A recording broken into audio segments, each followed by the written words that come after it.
HD2.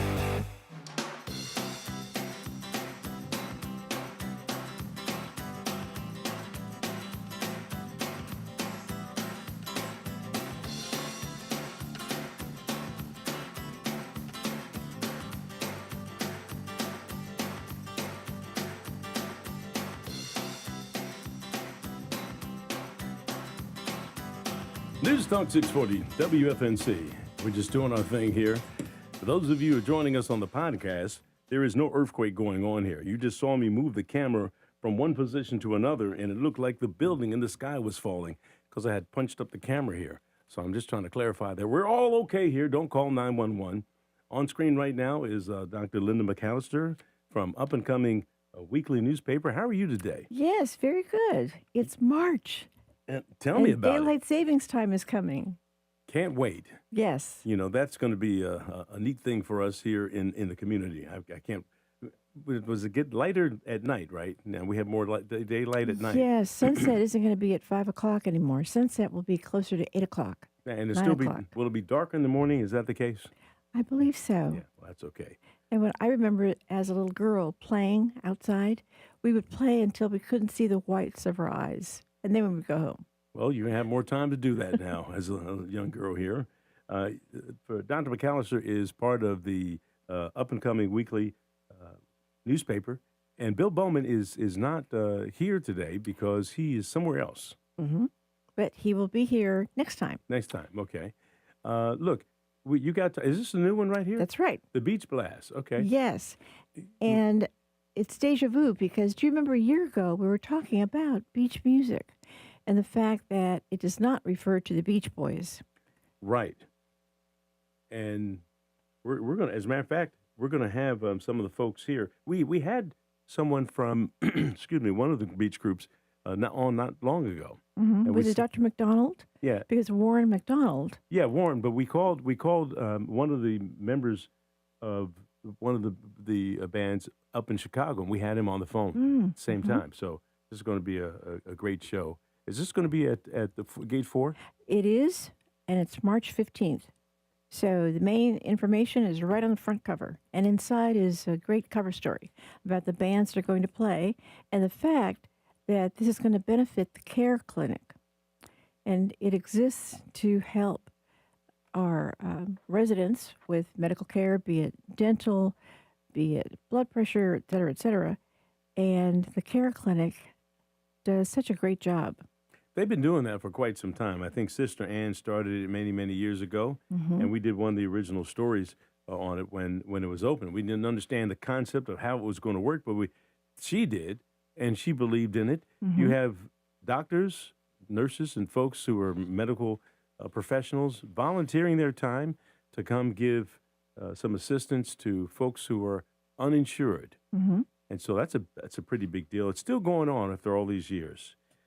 Yeah, it was, matter of fact, we had a member from the chairman of the board here that was on the phone with us along with Dr. Warren. Just a great conversation. And when is this happening? March 15th? March 15th, that's right. Okay, so that's next week. That's right. But let me tell you, if you open up your up-and-coming weekly, it is an embarrassment of riches. Look at all these activities. You can sing, you can listen to music, you can watch a play, you can contribute to a nonprofit. There is no lack of activities coming up in March because this particular issue gives you a preview of some of the things that are happening this month. Right, and I see Step Up for Health. As a matter of fact, we're going to have those folks on next week sometime to talk about that event. And The Sound of Music, who's performing that one? That's at FTCC. So you get your choice of Driving Miss Daisy at CFRT or on Golden Pond at the Gilbert Theater. You can go on a hike at Carver's Creek State Park. You can eat at the Mac and Cheese Festival. Now, that has Trevor's name on it, but I won't bring him up on camera and talk about the mac and cheese thing. And then, of course, the Marksmen are going to be starting their season. And the Fayetteville Liberty, which won the award for Best New Business. Did it really? Yes. You know, Trevor said he was going to try out for the team. I never said that. Huh? So, I'm putting. I'm You putting. said them- you were trying out for the team. Yeah, So page 9 in this current issue has the schedule for the Fayetteville Liberty. right. You know, you were out there during the media day with the camera taking all kind of pictures. Yes. How did you know? It's my business to know everything in Fayetteville. I'm up there. I was probably up in the stands. I said, "Look at Dr. Mcallister down there with that camera, taking pictures again and again and again." Now, were you one of the contributors or something Well, to it? Up and Coming Weekly is the media sponsor for the Fayetteville Liberty. I know So things. we'll be doing articles throughout the season. Yes, And the game is coming up this Friday. this Friday night. Yes. Yeah. And on Thursday, if you're bored, go see go see Sawyer Brown. That is the community concert that will be playing this Thursday. Where is that at the going to take Crown. place? At the Crown. At the Crown. That's right. That's Yeah. right. So this week is really busy. An art exhibit is going to be opening up at the Arts Council. And next week, on Sunday, is our Lafayette Society luncheon.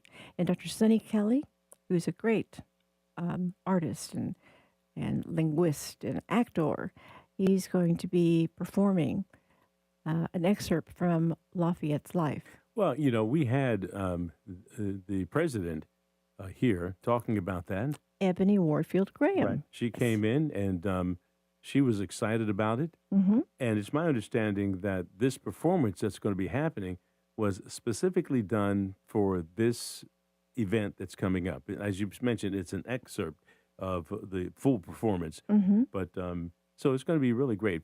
Tell people about the Lafayette. Well, the Lafayette Society, it maintains the history of the Marquis de Lafayette and his values. And every child that is being raised here in town should know Revolutionary War history and the impact that the Marquis de Lafayette made. And in the cemeteries downtown, Cross Creek cemeteries, are buried two men who fought with the Marquis de Lafayette. So we have such priceless history in town. And the Lafayette Society, it meets twice a year.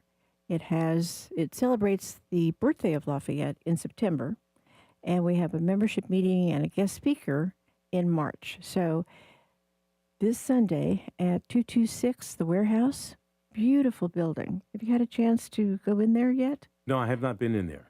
Beautifully fantastic. done. It is the old cotton exchange, and they preserved some of the little antiques, but otherwise it is just a completely different venue.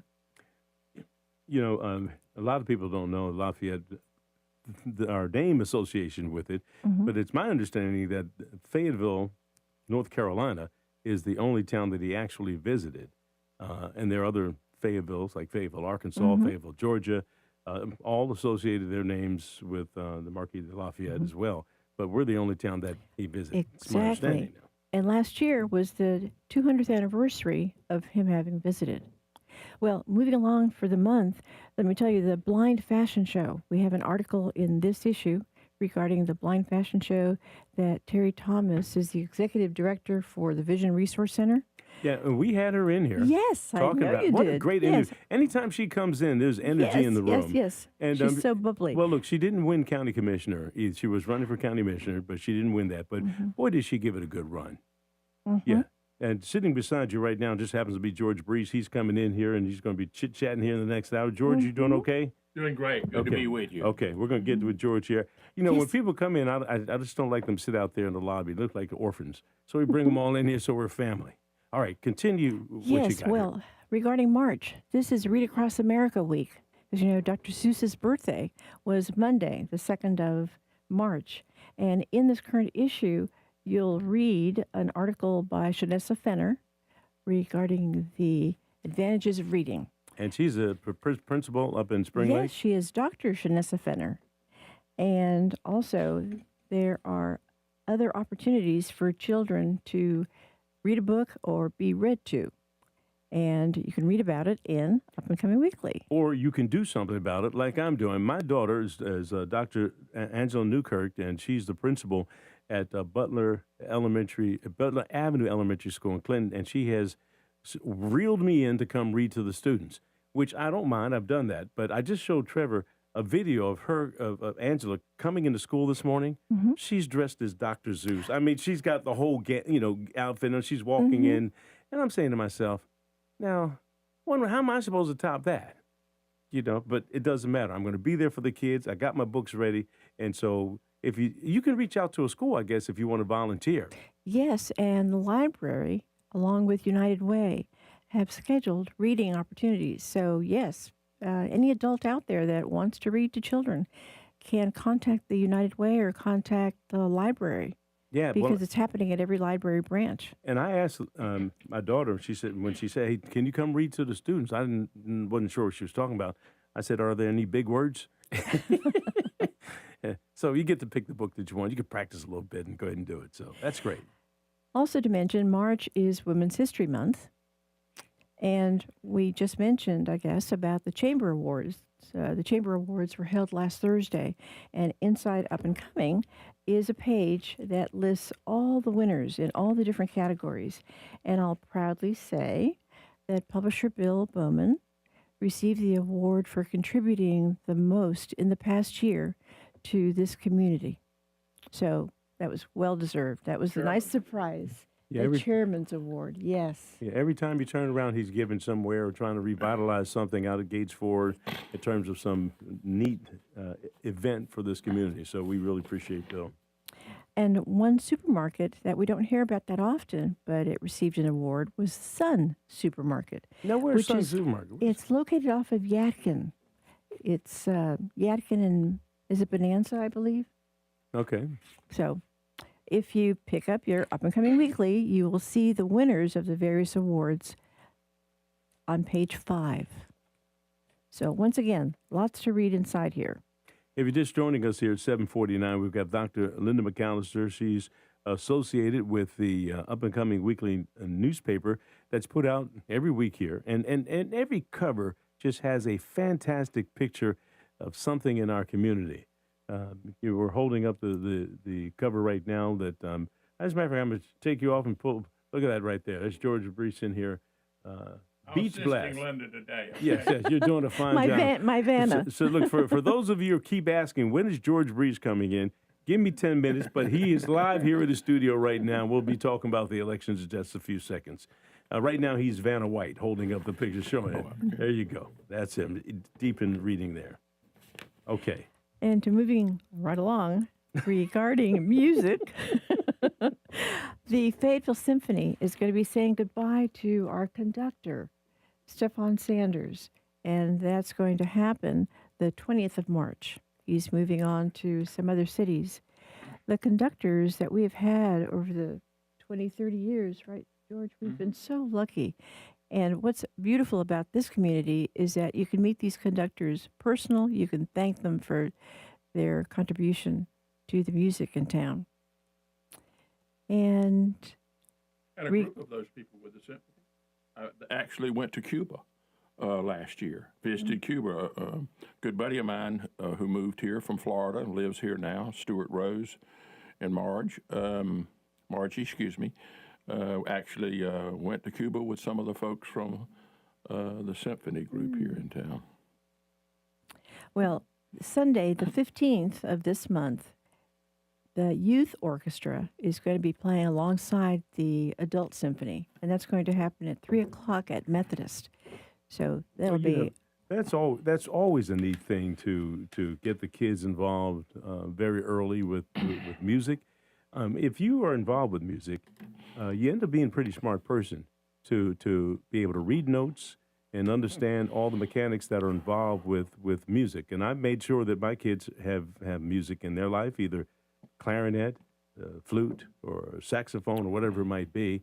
And I am proud to say, I'll bring myself up on screen, that my granddaughter, Jamia, is now part of the County this band out there in Sampson County playing the flute.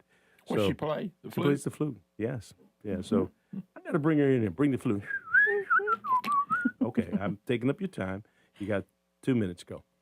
Well, gosh, what about the rest of March? It is also the month that the Cumberland County Veterans Council and VFW 670 will be honoring Vietnam veterans. There's going to be a luncheon at the end of the month on the 26th of March, because Sunday, the 29th of March, is designated Vietnam War Commemorative Day. And certainly in our community, we've got many Vietnam veterans. Yeah, I think Mike Baker is the commander out there. Yes, he of is. that VFW, and they had a wonderful event last year. They're having another this event coming up. Mike's a real good. In fact, he'll be state commander here in just a few years. He's another one of those great veterans in our community. Mm-hmm. And certainly in this issue, we have the story of the luncheon, which will also be remembering Gold Star families. Yes. So, you know, if I may just say that the work that Bill and Linda do in our community, Gilbert, up and coming in particular, 30 years now. This is their 30th year, is commendable. We got a great publication. You know, Linda just didn't show up in Fayetteville. She's been here most of her adult life, I believe. I don't know exactly the number. Over half now. and works hard. I mean, here she is this morning in the 7 o'clock hour out here talking about up and coming. I mean, we're really blessed to have them in our community. And I always say she delivered my baby Shelby as well. I don't know if you Really? knew that. Yes, that's our connection. So Well, that's a connection right there. That ain't for life. We're passing tied- we're along tied in the at the hallway. hip. We're tied to the umbilical cord is where we are. Okay, what else you got? and lastly, let me show you. I drafted this March of 2025, and it has been a year, Gilbert, that you have been manning that chair, isn't Have I? it? Has it been a Yeah, year? it has been about a year. Yeah. Because look, I put together a list of where are they now in my mind. And Yeah. for example, Jimmy Lewis Jr. Jimmy Lewis Jr. used to do Swap Shop and a lot of on-air commercials. Yeah, I'm And- looking at this. Yeah, Jim Cook. Well, Jim Cook is up in heaven. Well, yeah, but What a good man. yeah, Ken Banks. He used to also pass. Yes. And Ken Banks and Pitt Dickey used to have a Saturday morning show. And Pitt Dickey is a retired lawyer. He writes for Up and Coming Weekly once a month. And such funny, very clever articles. He mixes in mythology with modern day. Well, I tell you what, these are some great names. I'm glad I'm associated with some of these folks. And how about the great Jeff Thompson with a P? Yes.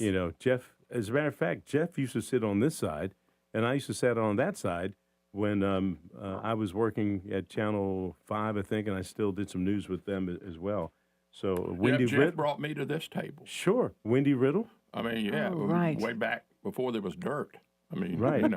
And who was the Republican that kept everybody straight here? He came on after Jeff. Jeff was Democrat, and he was a staunch Democrat and liberal in his position. And I can't think of who the guy that came on after him at 10 o'clock. It's, oh, man. Oh, you mean Dr. Dave? No. Taylor? No. As a matter of fact, I think he was an engineer here as well. yeah, I think you're right. And it'll come to me about 2 o'clock in the morning. That's I'll right. call you. Call okay? me. Yeah, I can't wait. Okay. All right. Well, Dr. Mcallister, we appreciate you. Sorry. We appreciate you coming in, being a part of this right now. Now we have to give way to George Brees at the top of the hour. I've reached out to a couple of the candidates, George, to show up with us. I already see one of them sitting in the lobby. Who do you see out there? Is he going? Yeah. No, we don't need him in yet. Yeah. Hold up for a second. Who is that? Charles Evans, That is Charles Evans. the chairman of the. Yeah. I'm almost the chairman of the board. Yeah. Well, yeah, we'll talk with Charles. He's congratulations to him. Back into the swing of things. We'll have him in here. We also have Troy McDuffie coming in, Good. who's beat out the incumbent sheriff. In what? Well, George, we'll call it. Would you call it a landslide in terms of the numbers? 49% to 27%. Yes, no question. Okay, we'll talk about that here in a second as well. All right, so Dr. Mcallister, thank you so much. It's time for us to check out the local forecast. Well, no, you want to go straight to commercials? Let's go straight to commercials. We'll be back with George Brees in just a few minutes.